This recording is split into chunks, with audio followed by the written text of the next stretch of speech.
Que ton nom soit sanctifié. Matthieu chapitre 6, verset 9c. Nous allons continuer aujourd'hui notre étude du Notre Père en Matthieu chapitre 6, verset 9.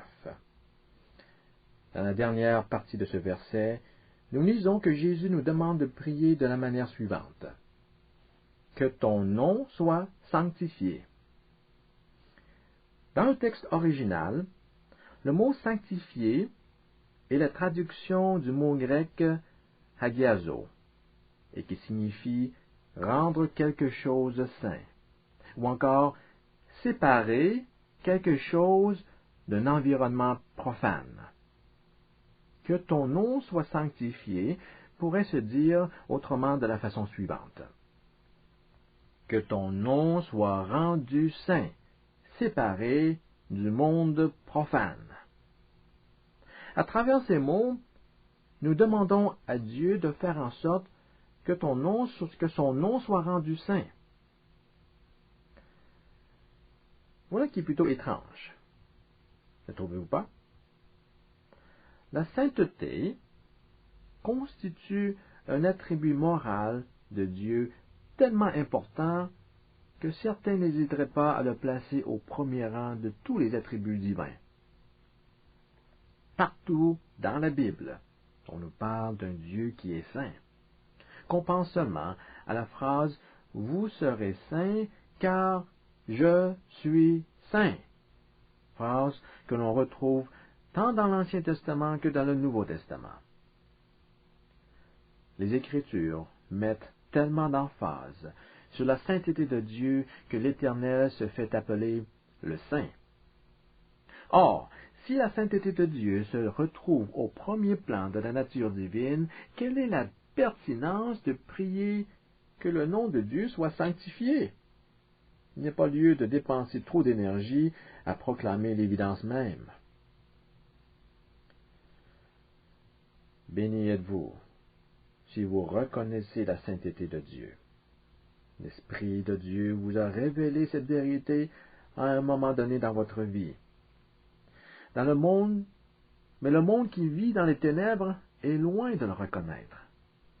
Les gens se font leur propre idée de Dieu. Mais le concept d'un Dieu saint ne figure pas dans la pensée de l'homme naturel. Ainsi, par cette prière, nous demandons au Seigneur, ô Dieu, fais en sorte que le monde reconnaisse qui tu es, que ta puissance se révèle parmi eux, que le monde entier sache que tu es Dieu, le Seigneur de tout l'univers, que ton nom soit exalté à travers toute la création. C'est ce que notre cœur cherche ardemment à exprimer dans cette prière. Remarquez que la requête « que ton nom soit sanctifié » se rapproche beaucoup de la phrase « glorifie ton nom ». En ce sens, on veut demander à Dieu « glorifie ton nom » d'une manière spéciale. Cette manière spéciale étant que ton nom soit si glorifié que tout le monde ne puisse faire autrement que de constater ta sainteté, que tu es tout à fait différent de tout ce que l'on retrouve dans ce monde. En d'autres mots, nous prions Dieu, révèle-toi au monde, que ta présence soit si manifeste que le monde puisse apprécier ta personne, c'est-à-dire un Dieu saint, différent de toutes les idées qu'ils ont de toi. Nous retrouvons dans l'Ancien Testament une déclaration qui ressemble beaucoup à cela. C'est ainsi que Dieu dit à de nombreuses reprises « Et les nations sauront que je suis l'Éternel, quand j'accomplirai ceci et quand j'accomplirai cela. » Et nous allons voir dans un moment ce que Dieu fait pour s'assurer que cela se produise.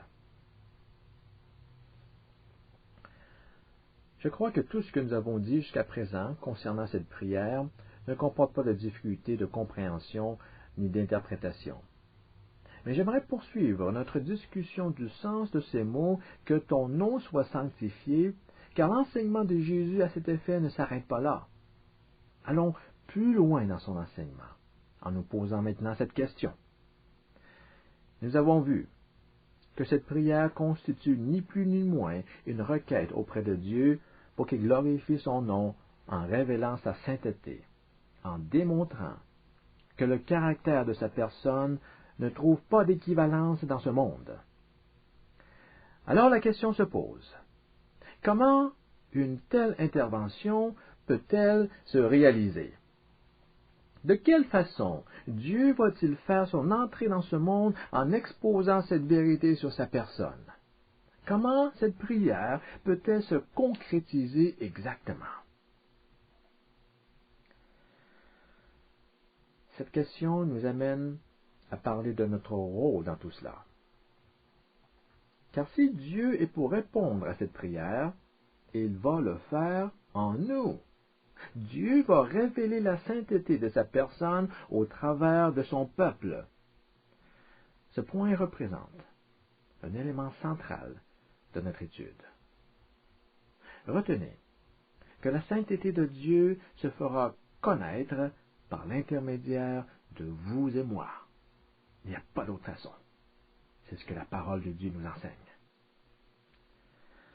À cet effet, laissez-moi vous lire un important verset de l'Ancien Testament.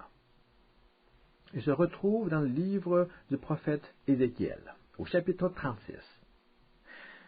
Vous allez constater que Ézéchiel, chapitre 36, verset 23, ressemble beaucoup au verset que nous sommes en train d'étudier. Il résume, dans son essence, toute la signification de la dernière portion de Matthieu, chapitre 6, verset 9.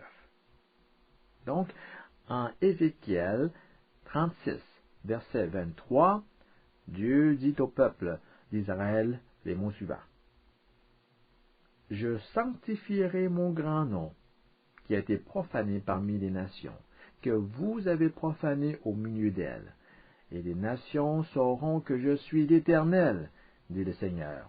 L'Éternel, quand je serai sanctifié par vous sous leurs yeux. » Prenez note de la similarité de ces mots à ceux de Jésus dans sa prière. Qu'est-ce que Dieu est en train de dire par l'entremise du prophète Ézéchiel? Je montrerai la sainteté de mon grand nom qui a été profané parmi les nations, mon nom que vous avez profané au milieu d'elles. Vous, Israël, avez profané mon nom. Et l'action de profaner quelque chose est exactement l'opposé de sanctifier. Ces mots nous concernent également aujourd'hui. Par le fait de vivre dans le péché, nous avons profané son nom. Nous avons déshonoré, dégradé le nom de Dieu. Mais Dieu déclare aussi ceci. Lorsque j'aurai sanctifié mon grand nom, les nations sauront que je suis l'Éternel, et c'est à travers vous, vous qui avez profané mon nom, que je vais accomplir cette action. C'est par votre entremise que je vais montrer la sainteté de mon nom sous leurs yeux, les yeux du monde. Nous pouvons maintenant nous apercevoir que le désir exprimé par Dieu dans le livre d'Ézéchiel correspond exactement à ce que Jésus nous demande de prier lorsqu'il dit que ton nom soit sanctifié. Dieu va faire en sorte que son grand nom soit sanctifié. Il va glorifier son nom en faisant éclater sa sainteté sous les yeux du monde. Toutes les nations du monde constateront la grandeur de son nom. Et c'est de vous et moi qui se servira pour mener à bien cette entreprise. Les desseins de Dieu affectent l'homme de cette manière. Il va faire appel à ceux-là même qui ont déshonoré sa personne pour glorifier son nom. Lorsqu'on prie que ton nom soit sanctifié, Dieu comprend que nous acceptons d'être les instruments qu'il va utiliser pour montrer au monde qui il est, le Seigneur de tout l'univers. Comment Dieu va-t-il faire pour accomplir cela? La réponse devient évidente. lorsqu'on continue à lire en Ézéchiel chapitre 36. Dieu ne nous cache pas ses pensées. Voici comment il explique son plan pour Israël en Ézéchiel chapitre 36, versets 24 à 26. Je vous retirerai d'entre les nations, je vous rassemblerai de tous les pays, et je vous ramènerai dans votre pays. Je répandrai sur vous une eau pure, et vous serez purifiés. Je vous purifierai de toutes vos souillures et de toutes vos idoles.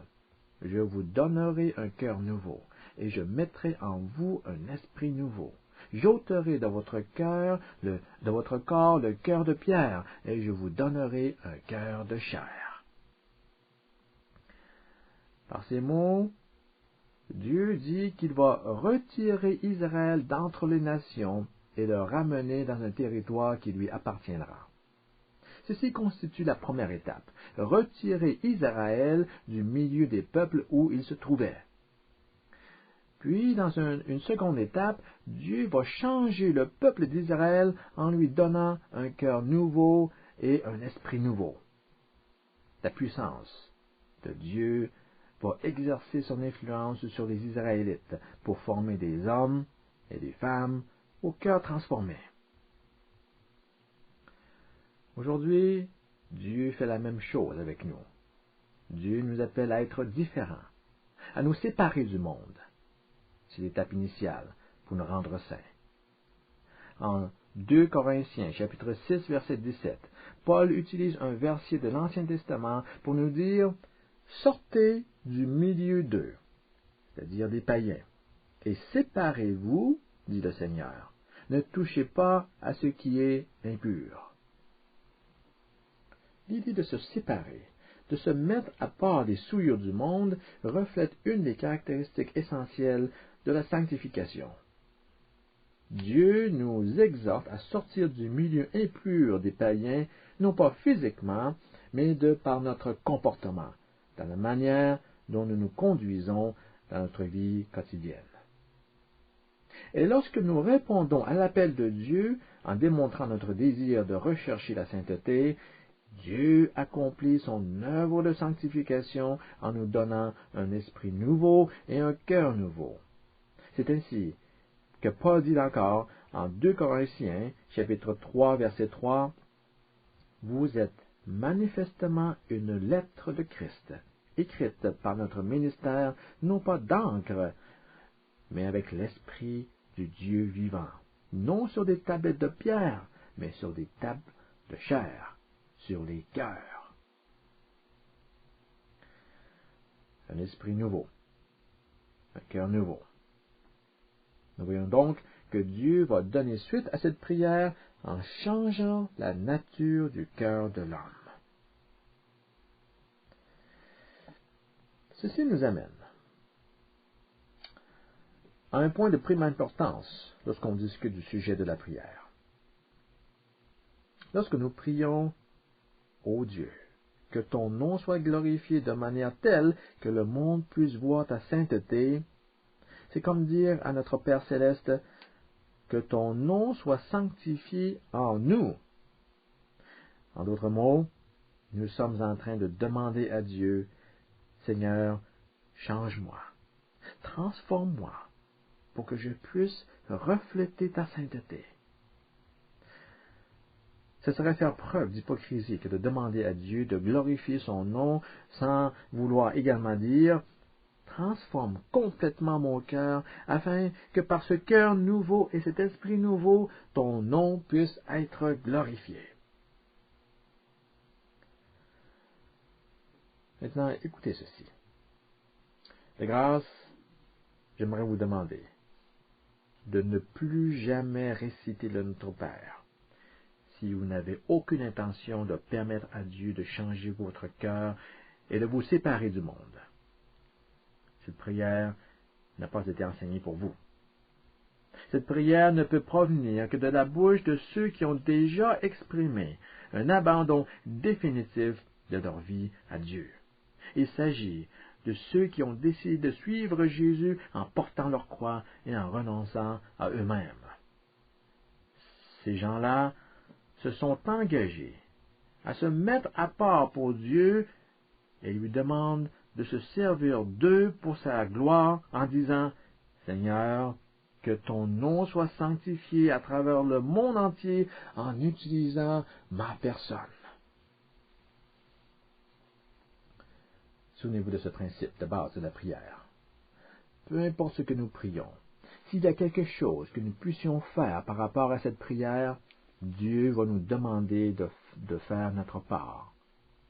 Si vous n'avez aucune intention de faire quoi que ce soit, alors s'il vous plaît, n'en faites pas un objet de requête dans vos prières. N'en faites même pas mention à Dieu.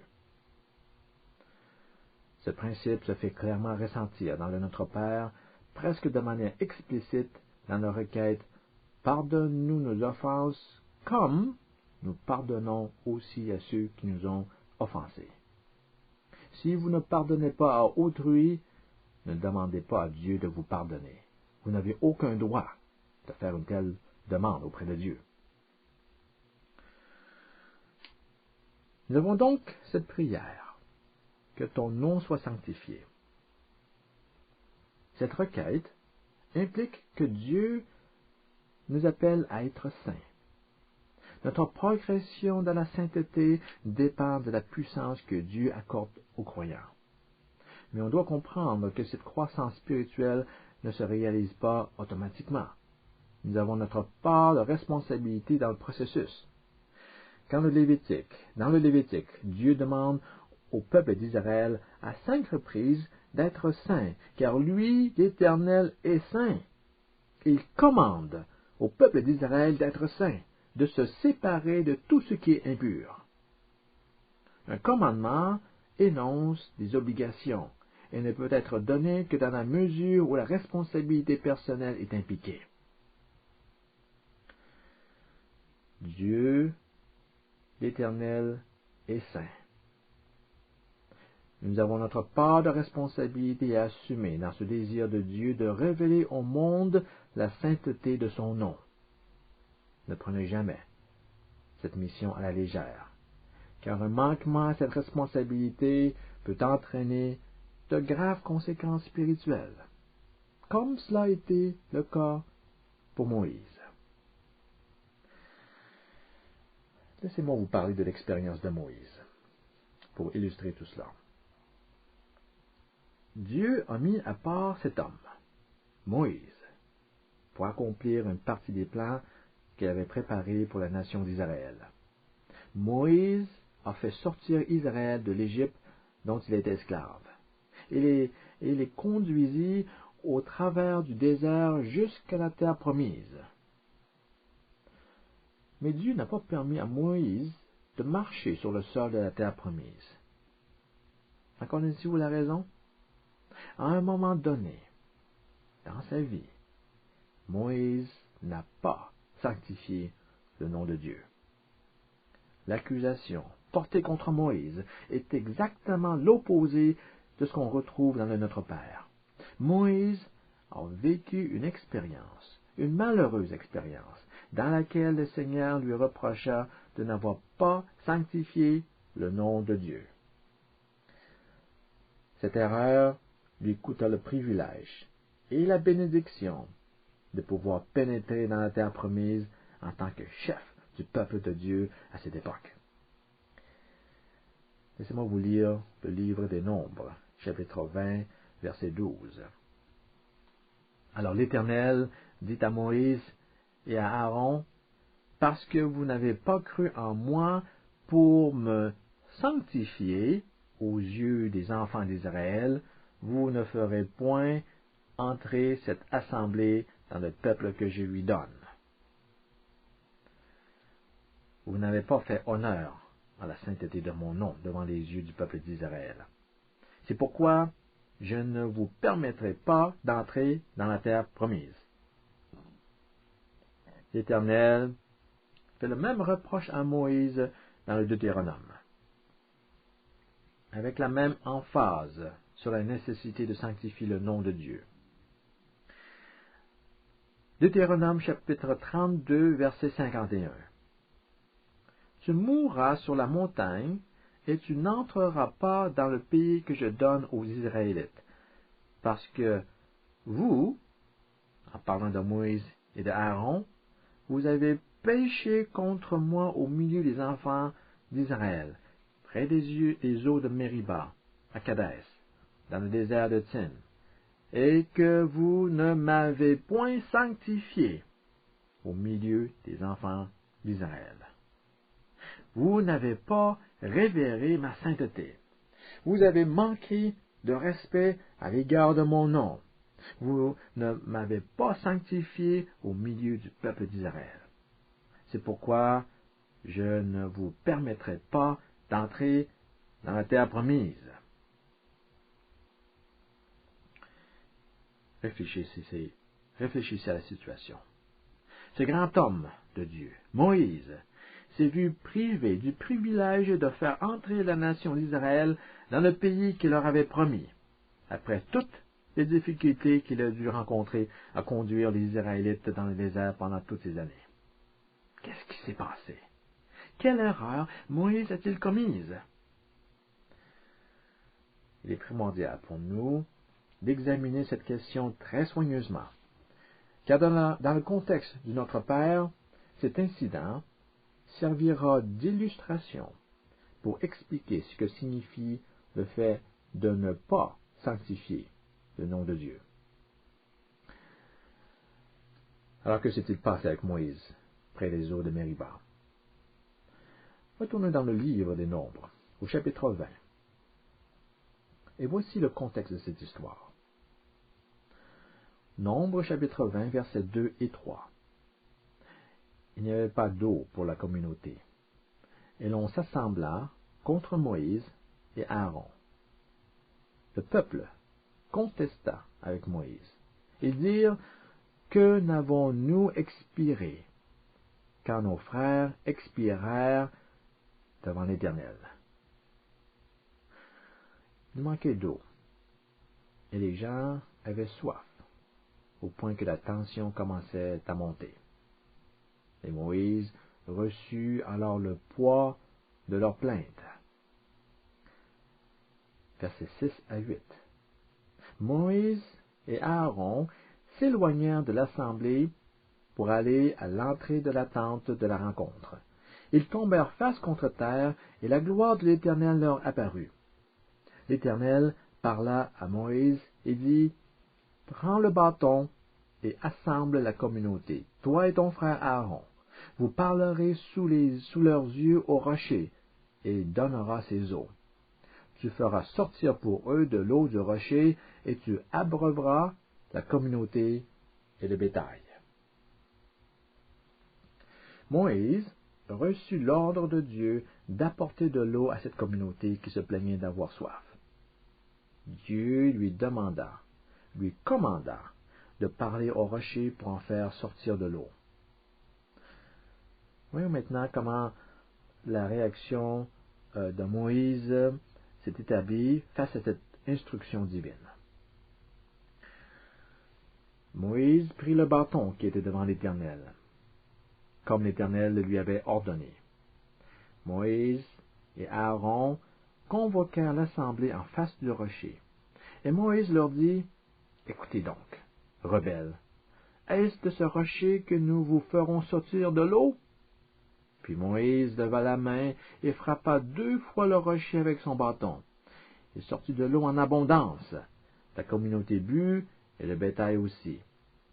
Alors l'Éternel dit à Moïse et à Aaron, voici un verset qui vous est maintenant familier: parce que vous n'avez pas cru en moi pour me sanctifier aux yeux des Israélites, vous ne ferez pas entrer cette assemblée dans le pays que je lui donne.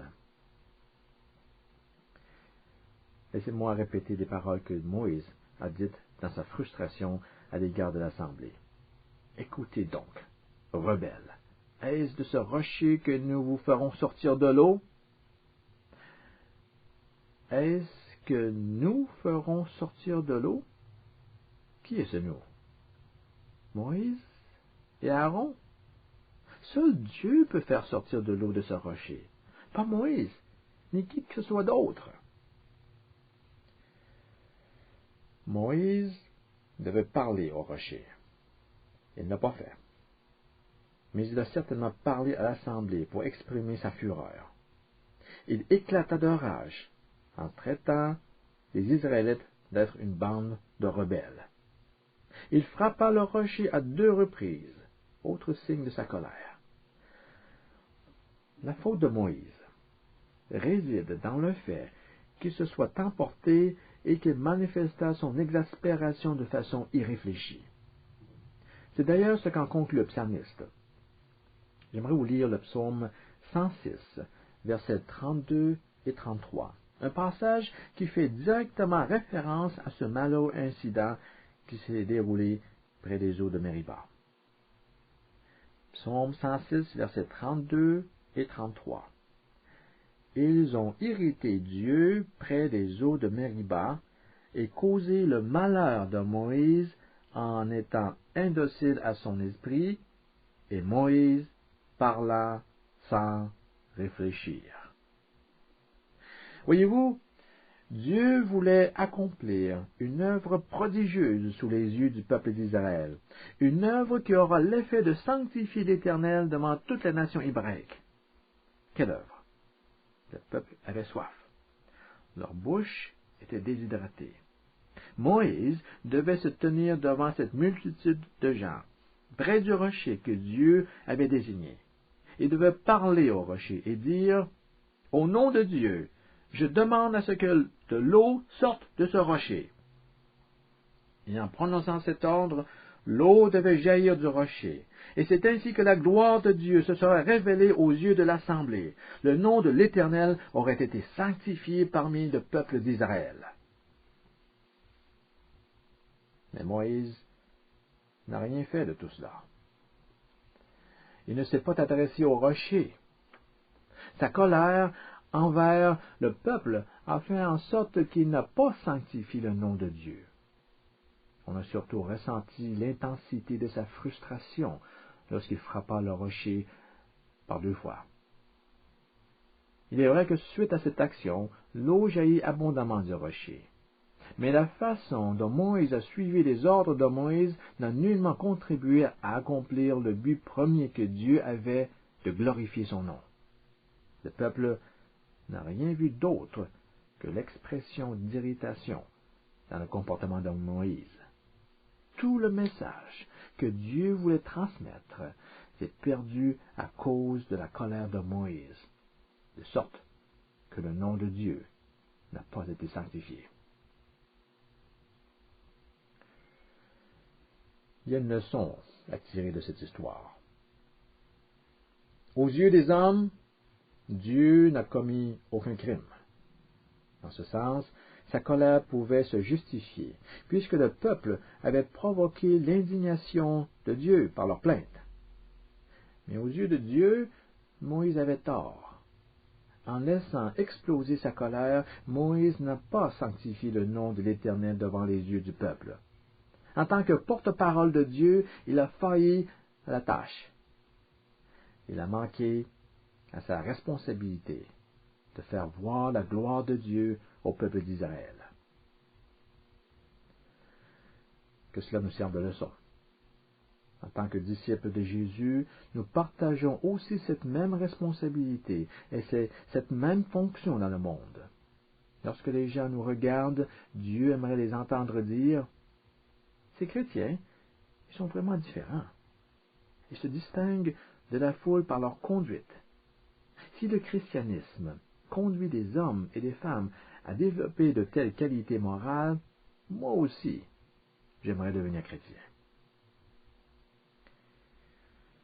Dieu s'attend à ce que nous sanctifions son nom par notre vie, où que nous soyons, que ce soit dans notre famille, au travail, à l'école ou sur la rue.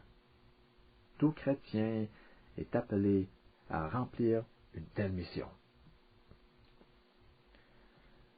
Prenons bien conscience de l'énorme responsabilité qui nous incombe lorsque nous prions Dieu, que ton nom soit sanctifié. Il s'agit d'une œuvre qui dépend essentiellement de Dieu et qui tient compte également de la contribution humaine. Si la tâche de sanctifier le nom de Dieu s'accomplit par une intervention divine sans engager la responsabilité de l'homme, on peut alors se demander pourquoi Dieu a puni Moïse de ne pas avoir sanctifié le nom de Dieu. Cependant, même avec toutes nos imperfections, et nous en avons tous, Dieu nous donne le pouvoir de vivre une vie sainte lorsque nous obéissons à sa volonté de jour en jour. En permettant à sa puissance de toucher nos vies, nous pouvons progresser spirituellement au point de dire, comme Paul, « Je peux tout en celui qui me rend fort. » En conclusion, je vous encourage à devenir, par la grâce de Dieu, la personne dont il est question dans cette prière. Notre Père qui est aux cieux, que la sainteté de ton nom se manifeste dans ma vie, afin qu'une multitude de gens puissent être attirés vers toi. C'est le plus grand désir de mon cœur. Quelle est la raison qui me motive à glorifier Dieu? Tout simplement parce qu'il m'aime. Quelle est la raison qui me motive à sanctifier Dieu? Parce que le monde ne peut connaître Dieu si ce n'est que par l'intermédiaire de vous et moi. Souvenez-vous que l'impact du message des évangiles se fait sentir avec plus de puissance en observant votre vie qu'en écoutant de longs discours. Souvenez-vous également que la vie chrétienne nécessite le support constant de l'Esprit Saint. Ceux qui ont tenté d'obéir à la parole de Dieu en comptant sur leur propre force se sont rendus malheureux. Ils ont dû essuyer échec après échec. Cette prière sous-entend que c'est Dieu qui va accomplir son œuvre en nous, et nous n'avons aucun doute qu'il le fera. Laissons la porte de notre cœur ouverte, afin de laisser Dieu pénétrer avec toute la plénitude de sa puissance. C'est ainsi qu'il pourra vous changer en transformant complètement votre cœur. Votre entourage notera la différence, et on vous demandera « Pourquoi êtes-vous devenu un chrétien ?» Alors vous leur expliquerez la raison. Ainsi, plusieurs seront attirés à Dieu, parce que vous aurez sanctifié le nom de Dieu de par votre vie.